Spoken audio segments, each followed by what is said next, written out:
సేపు మాట్లాడను, కొద్దిసేపే మాట్లాడతా. కర్ణాటక సరిహద్దు నుంచి కరీంనగర్ సరిహద్దు దాకా వచ్చిన నేను. అంటే జహీరాబాద్ నుంచి ఇక్కడికి 200 కిలోమీటర్లు.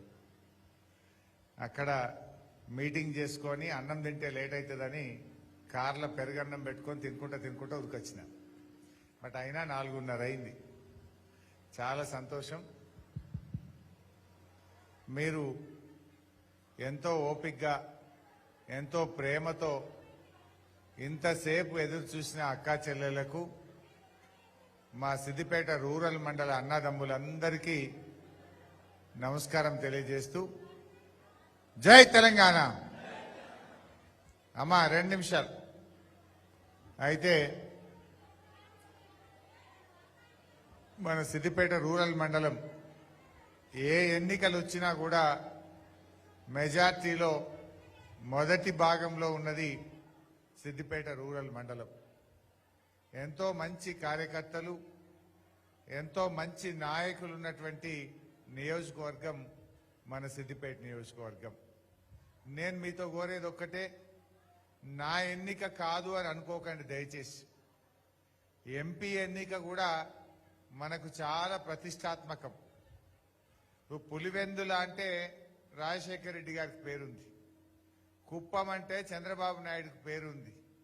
మరి సిద్దిపేట అంటే ఇది బీఆర్ఎస్ గడ్డ అని మన పేరును మనం ఉంచుకోవాలనా వద్దా? ఆ క్రెడిట్ మనకు ఎప్పుడు ఉండాలనా వద్దా? ఈడ పరాయోడు వస్తే మన గౌరవం ఉంటుందా? అయినా వీళ్ళు ఎవరన్నా మన సిద్దిపేట గురించో మన గురించి ఎప్పుడన్నా ఒక మంచి మాటనన్నా చెప్పిండ్రా? ఏమన్నాడు రేవంత్ రెడ్డి? అరే సిద్దిపేట గింత అభివృద్ధి అవుతుందా, గంత అభివృద్ధి అవుతుందా, గిన్ని పైసలా గండి పైసలా అని కళ్ళల్లో నిప్పులు పోసుకోలేదా ఈ రేవంత్ రెడ్డి? పక్కపొంట రఘునందన్ రావు ఇరుకోట్ల మార్కెట్ మంచిగా ఉన్నదంటాడు, లేకపోతే ఇక్కడ గొర్రెల షెడ్ మంచిగా ఉందంటాడు అని ఆయన కూడా లేనిపోని సిద్దిపేట మీద అక్కసును వెళ్ళగక్కి దుబ్బాకల ఎన్నికల్లో గెలిచే ప్రయత్నం చేసుకున్నాడు.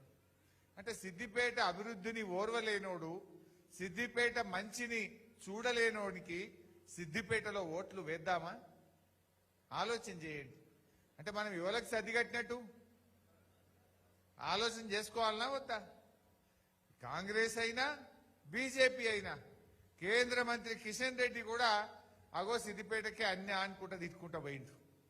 ఇవాళ వాళ్ళకి సిద్దిపేటలో ఓట్లు అడిగే హక్కు ఉంటుందా? దయచేసి మీరు ఆలోచన చేయండి. మరి ఈరోజు రాష్ట్ర వ్యాప్తంగా ఎన్నికల్లో మీరంటే సిద్దిపేటలో నా మీద నమ్మకం, కేసీఆర్ మీద నమ్మకం, బ్రహ్మాండంగా గెలిపించిండ్రు. వెనకటికి 100 అబద్దాలు ఆడి ఒక పెళ్లి చేయమన్నారట. ఈ కాంగ్రెస్ వాళ్ళు కూడా మొన్నటి ఎలక్షన్లలో 100 అబద్దాలు ఆడి కుర్చీలో కూర్చున్నారు. ఒక్క అబద్ధం ఆడినారు, ప్రజలను నమ్మించిండ్రు. ప్రజలు నమ్ముతలేరని చెప్పి బాండ్ పేపర్లు సంతకాలు పెట్టి పంచిండ్రు, ఇంటింటికి నోటరీ డాక్యుమెంట్లు వంచిండ్రు. ఇది ఏఐసిసి మాట అన్నారు. 6 గ్యారంటీలకు చట్టబద్ధత తెస్తామని ప్రజల్ని నమ్మించిండ్రు. గద్దెనెక్కినాక ప్రజలను మోసం చేసిండ్రు. ఒకసారి చూడండి, ఒక 2-3 చూపిస్తా, టైం లేదు కానీ జల్దీ 5-10 నిమిషాల్లో బంద్ చేస్తా. ఒకసారి చూస్తే 2 లక్షల రుణమాఫీ చేస్తా అని చెప్పిండు. ఎట్లా చెప్పిండో చూడండి. ఇవాళ చంద్రశేఖరరావు ఏమనుకుంటున్నా అంటే రుణమాఫీ చేసిన ఓట్లు నాకు పట్టాయని. నేనేం చెప్తున్నా అంటే రుణమాఫీ అయిన వాళ్ళు అందరూ ఎంబడే పోయి మళ్ళీ 2 లక్షల రుణం తెచ్చుకోరి, డిసెంబర్ 9 నాడు నేను అవి మాఫీ చేస్తా. కాబట్టి రైతులందరికీ నేను విజ్ఞప్తి చేస్తున్నా, ఎంబడే పోయి బ్యాంకుకు పోయి లోన్లు తెచ్చుకోరి, వచ్చిన ఎంబడే నేను రుణమాఫీ చేస్తా. వచ్చిన ఎంబడే చేస్తా అన్నాడు. రుణమాఫీ చేసిన వాళ్ళందరికీ డిసెంబర్ 9 తారీఖు నాడే చేస్తా అన్నాడు. అయినా అది ఎవరికన్నా ఊళ్ళే 2 లక్షల మాఫీ అయిందా ఎవరికన్నా? మరి కుల్లా 2 లక్షలు మాఫీ అయిన వాళ్ళు కాంగ్రెస్కి అయింది, కానోళ్ళందరూ కారు గుర్తుకు వేసుకుంటూ అయిపోయాయి. ఇంకేమున్నది అందులో? గంతే కదా. ఇది అబద్ధం కాదా? ఇంకోటి పెట్టాయా బాబు, 500 బోనస్ ఇస్తా అన్నాడు వాటికి. సంవత్సరానికి ప్రతి రైతుకు అత్యధికంగా రైతులు పండిస్తున్న పంట వరి ధాన్యం. ఇవాళ వరికి కనీస మద్దతు ధర 1960 రూపాయలు ఉంది. ఇవాళ దళారులు మిల్లర్లు 1200కు 1400కు కొంటున్నారు. కాబట్టి 1960 రూపాయలున్న వరి కనీస మద్దతు 2500తో ఓట్లు కొనే బాధ్యత. ఏమన్నాడు? వడ్లకు ఇంకా 500 బోనస్ ఇస్తా అన్నాడు. 2500లకు కొంటా అన్నాడు. అంటే పాపం వేరే కాడ కొంతమంది ఆశపడి 500 ఎక్కువ వస్తాయని గెలిపించారు. మొన్న వానకాలం వడ్లకు ఇచ్చిండ్రు 500. మరి ఇప్పుడు యాసంగి వడ్లుగా రేపో మాపో శురువైతాయి. బిడ్డ కాంగ్రెస్ వాళ్ళారా, 500 ఇచ్చినాకనే మా ఊళ్ళల్లో వచ్చి ఓటు అడగాలని గట్టిగా మనం అడగాలి. చెప్పలే మరి ఓట్ల ముంగట చెప్తివి, గద్దె నెక్కితివి, 500 ఇవ్వంటే సపోర్ట్ చేస్తలేరు. మరి ఆ వడ్లకు ఇవాళ 500 మక్కలకు, వడ్లకు, శనిగలకు, జొన్నలకు అన్నిటికీ 500 ఇస్తామని చెప్పిండ్రు. మేనిఫెస్టోలో రాసిండ్రు. ఇవాళ గద్దె నెక్కినాక మాట మర్చింది కాంగ్రెస్ పార్టీ. ఈ విషయం అందరికీ చెప్పాలి. వడ్లకు బోనస్ ఎగబెట్టిన కాంగ్రెస్ కు రేపు పార్లమెంట్ ఎన్నికల్లో గుణపాఠం చెప్పాలి. నెక్స్ట్ వ్యవసాయ పనులు మొదలయ్యే ముందల్లే అది అవసరం లేదు, తీసు. రైతు బంధు 15,000 అన్నాడు, ఎగబెట్టిండు. అది మీకు తెలుసు. ముసలి 4,000 పెన్షన్ పెట్టు. 15,000 రైతు బంధు వచ్చిందా? పెన్షన్ ఎంత వస్తుంది? 2,000 వస్తుంది కదా. వచ్చే నెల నీకు 4,000 నీ ఖాతాలో పడతాయి. వచ్చే నెల డిసెంబర్ 9 నాడు పెద్దమ్మ 2,000 కాదు, ఇందిరమ్మ రాజ్యం వచ్చి నీకు 4,000 రూపాయల పెన్షన్ వస్తుంది. ఎవరు నడుపుకునే పని లేదు. ఇంతకుముందే సీన్ చెప్పి నీ మనోడు వచ్చి నీ కాళ్ళు ఎత్తుతాడు. పెట్రోల్ కు 500 1000 ఇయ్యమని. ఇప్పుడు రేవంత్ రెడ్డి వచ్చి కాళ్ళు వస్తాలి. ఇక మనవాడు వస్తలేడు, రేవంత్ రెడ్డి వచ్చి వస్తాలి కదా. ఏం చెప్పి మన కేసీఆర్ ఉండగా 200 పెన్షన్ 2,000 చేస్తా అన్నాడు. బరాబర్ 2,000 చేసి చూపించిండు. బీడీ కార్మికులకు, వృద్ధులకు, వితంతువులకు, నేత కార్మికులకు, గీత కార్మికులకు 2,000 ఇస్తా అంటే బరాబర్ మన కేసీఆర్ ఇచ్చాడు. వీళ్ళు అనుకున్నారు ఈ పింఛన్ వాళ్ళంతా కేసీఆర్కి ఎత్తుండ్రు, నేను 4,000 అంట ఏమన్నా కానీ నాకు ఓట్లు పడ్డాక చూసుకుందాం అనుకున్నాడు. డిసెంబర్ నెలనే 4,000 ఇస్తా అన్నాడు. డిసెంబర్ పోయి ఇప్పుడు ఏప్రిల్ నెల వచ్చింది. 4 నెలలు అంటే నెలకు 2,000 అంటే ఒక్కొక్క ఆసరా పెన్షన్ దారులకు ఈ కాంగ్రెస్ పార్టీ 8,000 రూపాయలు బాకీ పడ్డది. బిడ్డ కాంగ్రెస్ నాయకులారా, గా 8,000 ఇచ్చినాకనే రేపు పార్లమెంట్ ఎన్నికల్లో ఓటు అడగాలి, మా ఊళ్ళకు రావాలని చెప్పి మీరు గట్టిగా ఎక్కడికక్కడ నిలదీయాలి. ఇంకా బాధ కలిగేది ఏంటంటే జనవరి నెలలో ఆ ఇచ్చే 2,000 కూడా ఎగ్గొట్టిరు మధ్యలో ఒక్క నెల. యాదుకుందా?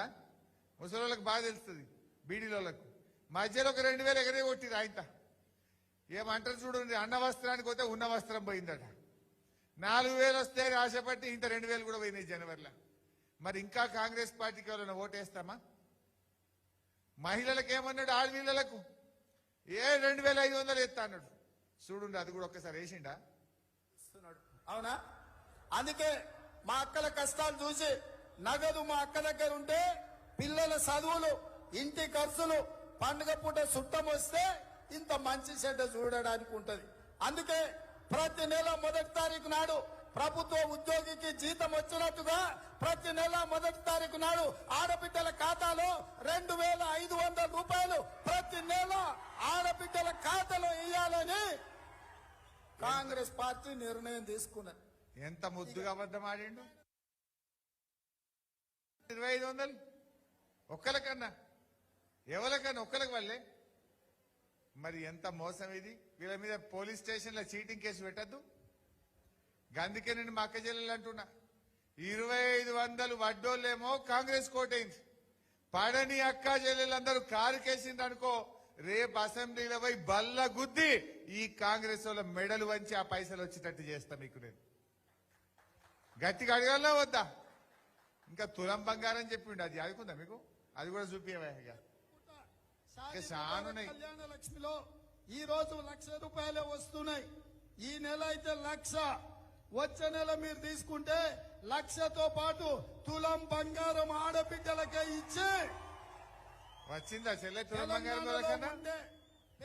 ఈ నెల అయితే 1,00,000, మళ్ళా నెల అయితే దానికి తులం బంగారం కలుపుతా అన్నాడు. మళ్ళా నెల 4 నెలలే. ఆ 1,00,000 పోయింది, ఇంత తులం బంగారం పోయింది. కేసీఆర్ ఉండగా ఓట్ల కోసం చెప్పలే ఆయన, ప్రతి పేదింటి ఆడపిల్లకు 1,00,000 రూపాయలు ఇస్తా అంటే ఇచ్చిండు. 1,00,000నే కాదు, బిడ్డ కడుపులో పడితే న్యూట్రిషన్ కిట్ ఇచ్చిండు. బిడ్డ కాన్పుకు పోతే ఆటో కిరాయి లేకుండా బండిలో ఎక్కించుకపోయిండు, కాన్పు చేసిండు.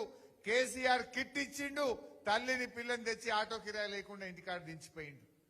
కాంగ్రెస్ వాడు వచ్చిండు, తులం బంగారం పోయింది, 1,00,000 రూపాయలు పోయింది. ఆ దవాఖానలో పోతే కేసీఆర్ కిట్ కూడా బంద్ అయింది. అది కూడా బంద్ చేసింది ఆయన కేసీఆర్ కిట్. ఇది మోసం కాదా? ఇది ఇక అట్లా చూపిస్తే ఇంకా చాలా ఉన్నాయి. మీకు లేట్ అయింది, ఇక నేను తిప్పలు పెట్టా. అంటే వెనకటికి ఎవడో 100 అబద్ధాలు ఆడి పెళ్లి చేయమంటే ఈ కాంగ్రెస్ వాళ్ళు 100 అబద్ధాలు ఆడి కుర్చీలో కూర్చో అన్నట్టు చేసేది. వీళ్ళకి మన బుద్ధి చెప్పొద్దా? రేపు నేను అసెంబ్లీలో పోయి దీనికోసం గట్టి కొట్లాడాలన్నా వద్దా? మొన్న మంచిగా మాట్లాడింది అసెంబ్లీలో, గట్టిగానే కొట్లాడినా లేదా? రేపు మరి కొట్లాడాలంటే ఈ ఎలక్షన్లల్లా కారు గుర్తు కోటేసి వెంకట్రామరెడ్డి గారిని గెలిపిస్తే నేను రేపు అసెంబ్లీలో గట్టిగా మాట్లాడగలుగుతా. లేకపోతే రేవంత్ రెడ్డి ఏమంటాడు, నేను లేచి మాట్లాడవైనా అనుకో, ఏం మాట్లాడతావా హరీష్ రావు, నేను ఆడోళ్లకు 2,500 ఇస్తాను మోసం చేసిన, ముసలోళ్లకు 4,000 ఇస్తాను ఎగబెట్టిన, రైతులకు 15,000 రైతు బంధు ఇస్తాను ఎగబెట్టిన, బోనస్ ఇస్తాను 500 ఇస్తాను మోసం చేసిన, ఆడపిల్లలకు స్కూటీలు కొనిస్తా అన్న, పెళ్లికి తులం బంగారం ఇస్తా అన్న, అన్ని ఎగబెట్టినా నాకే ఓటేసి నువ్వేం మాట్లాడతావా కూర్చో అంటాడు నన్ను. నేను సపోజ్ మీరు ఆయన ఓడగొట్టిందనుకో, బిడ్డ రేవంత్ రెడ్డి నువ్వు తులం బంగారం ఎగబెట్టినావు, 2500 అక్కచెల్లెలకు ఎగబెట్టావు, 4,000 పింఛన్ ఎగబెట్టావు, వడ్లకు బోనస్ ఇయ్యలే, అందుకే నీకు సురుకు పెట్టిండ్రు, కర్రు కాల్చి వాత పెట్టి పార్లమెంట్ ఎన్నికల్లో నిన్ను ఓడగొట్టిండ్రు. ఇప్పటికన్నా కళ్ళు తెరు, ఇచ్చిన మాట మీద నిలబడి తొందరగా ఇయ్యమని చెప్పి నేను గట్టిగా అసెంబ్లీలో కొట్లాడగలుగుతా. కాంగ్రెస్ వల్ల మెడల్ వంచగలుగుతా. గా బలం నాకు ఇయ్యమని అడుగుతా ఉన్నా, గా శక్తి నాకు ఇయ్యమని అడుగుతా ఉన్నా. ఎప్పటికైనా మీ మీద కేసీఆర్ కో నాకు ప్రేమ ఉంటది కానీ ఈ కాంగ్రెస్ వాళ్ళకు మన మీద సిద్దిపేట వాళ్ళ మీద ప్రేమ ఉంటదా? దయచేసి ఆలోచన చెయ్యండి. వీళ్ళను మనం ఎట్టి పరిస్థితుల్లో కూడా మనం ఓటేస్తే మన ఏళ్ళతో మన కన్ను కొడుచుకున్నట్టు అవుతుంది. ఇవన్నీ ఎగబెట్టినా దాన్ని ఒప్పుకున్నట్టు అవుతుంది. అందుకోసం మీరందరూ కూడా ఈ ఎన్నికల్లో వెంకట్రామరెడ్డి గారిని గెలిపించుకోవాలి. మనకింత ఎంపీ ఉంటే ఆసరు ఉంటది, ఏడాదికి 5 కోట్ల రూపాయల ఫండ్ ఉంటది. మంచిగా మన సిద్దిపేట ఈ జిల్లా మీద ఆయనకు మంచి అవగాహన ఉన్నటువంటి వ్యక్తి, అన్నీ తెలిసినవాడు, అందరికీ పరిచయం ఉన్నవాడు, మన ఇంటి మనిషి లెక్క వెంకట్రామరెడ్డి ఉంటాడు కనుక దయచేసి గెలిపియండి. రఘునందన్ సంగతి మీకు తెలియదు, ఆయన వీడియో చూస్తారా ఒకసారి? దుబ్బాకలకు ఇట్లే రఘునందన్ కూడా అబద్ధాలు ఆడిండు. ఖచ్చితంగా ప్రతి రైతు కుటుంబానికి భారతీయ జనతా పార్టీ పక్షాన్ని ఇస్తామని తెలియజేస్తూ ప్రతి నిరుద్యోగికి ప్రతి నెల 2,000 రూపాయలు వ్యక్తిగతంగా గెలిచిన మరుక్షణం నుంచే ఇంప్లిమెంట్ చేసేటువంటి కార్యక్రమానికి మన దగ్గర ఒక స్పష్టమైనటువంటి ప్రణాళిక ఉందని చెప్పి మీకు అందరికీ కూడా తెలియజేస్తూ భారతీయ జనతా పార్టీని గెలిపిస్తే నేను గెలిపించిన 6 నెలలలో కేంద్ర మంత్రిని తీసుకొని వచ్చి దుబ్బాకకు టెక్స్టైల్ పార్క్ మంజూరు చెప్పి ఈ సందర్భంగా తెలియజేస్తా ఉన్నాను. పైసలు మంచి గెలిచినా, తప్పు పని చేసి గెలిచినా, తలవాలు కొట్టి గెలిచినా, మర్డర్ చేసి గెలిచినా, మర్డర్ చేస్తాన్ని భయపట్టి ఉత్తేయించుకున్నా, ఏమి చేసినా జో జీతా ఓయి సికందర్. గెలిస్తేనే మనం అందరం తెల్లగా ఉంటాం, తలకాయ ఎత్తుకుంటాం. భార్యల్ని భర్తలు, భర్తల్ని భార్యలు నమ్మకుండా చేయాలి. అట్లా విడదీసి ఓట్లు వేయించేటువంటి కార్యక్రమం మనం మొదలు పెట్టాలి. ఏమంటుండు, భార్యను భర్తను విడదీసి ఓటేసుకోవాలన్నట. భార్య ముచ్చట భర్తకి చెప్పొద్దట, భర్త ముచ్చట భార్యకి చెప్పొద్దట, ఇద్దరిని విడదీయాలన్నట, మర్డర్ చేయాలన్నట, ఏమన్నా చేయి గెలవాలి. ఓ జో జీతా ఓ సికందర్. చూసిరా, ఇక గిసంటోళ్ళని గెలిపించుకుంటే మనం బాగుపడతామా, పోగు వస్తామా? ఆయన ఇప్పుడు బీజేపీకి వెళ్ళి నిలబడ్డాడు. బీజేపీకి వెళ్ళి నిలబడి మాకు ఓటేయమంటుండు. ఎందుకు వేయాలని ఆయన? నువ్వేం చేసినావు? సిద్దిపేటను ఓర్వలేకపోతేవి, భార్య భర్తని విడదీయమనబడితివి, మర్డర్ చేయమనబడితివి, గెలిచేందుకు ఎన్ని అబద్దాలన్నీ ఆడమంటుండు. దుబ్బాకలకు అట్లే చెప్పిండు, ఇంటికి 2 ఎడ్లు ఇస్తా, ఒక బండి ఇస్తా అన్నాడు, టెక్స్టైల్ పార్క్ పెడతా అన్నాడు, నిరుద్యోగ యువతకు 2,000 ఇస్తా అన్నాడు. ఒక్కటి చేయలే. మళ్ళా 4 ఏళ్ళు ఆయనకి ఎలక్షన్ వచ్చింది. దుబ్బాకోళ్ళు ఇక మడత పెట్టి ఉతికిరు కదా అంటే 54,000 ఓట్లతో ఓడగొట్టిరు ఆయన. మళ్ళా లేవకుండా కొట్టిండ్రు. నువ్వు నిజంగా మంచిగా పని చేస్తున్నావు అయితే దుబ్బాకల్ని నిన్ను గెలిపియకపోదురా? నువ్వు మంచిగా చేయలేదు కనుకనే దుబ్బాకల 54,000 ఓట్లతో ఓడగొట్టిండ్రు. ఆయన మరి సిద్దిపేటకు వనికొస్తాడే? మన ఎంపీగా వనికొస్తాడా? దయచేసి ఆలోచన చేయండి. ఇంకా చాలా మాట్లాడాలని ఉంది కానీ మళ్ళా మాట్లాడతా. ఇవన్నీ విషయాలు మీకు మనసున పట్టినాయి అనుకుంటున్నా. దయచేసి ఎప్పటికైనా మన కారు మన కేసీఆర్. నేను ఎన్నికలు అయిపోయినాక కూడా మా యువకులకు డ్రైవింగ్ లైసెన్స్లు ఇస్తా అంటే ఇచ్చిన, మీకు కుట్టు మిషన్లు ఇస్తా అంటే ఇచ్చిన. ఇప్పుడు వెంకట్రామరెడ్డి గారు మనకు సోపతైతా అంటుండు, మీ పిల్లల చదువుల కోసం 100 కోట్ల రూపాయల సంక్షేమ నిధిని ఏర్పాటు చేసి తన ట్రస్ట్ ద్వారా పేద పిల్లల్ని చదివించడానికి తను ముందుకొస్తా ఉన్నాడు. అదే విధంగా ఇట్లాంటి ఫంక్షన్ హాల్ కట్టి కార్యకర్తలు పేదల పిల్లలకు 1 రూపాయికే ఫంక్షన్ హాల్ కూడా ఇప్పించేటట్టు సాయం చేస్తా అని మాట్లాడుతా ఉన్నాడు. ఒక ఎంపీగా చదువుకున్నవాడు, కలెక్టర్గా ఉన్నవాడు ఢిల్లీలో గట్టిగా కొట్లాడి మనకు పనులు చేయగలుగుతాడు, పేదలకు సాయం చేయగలుగుతాడు.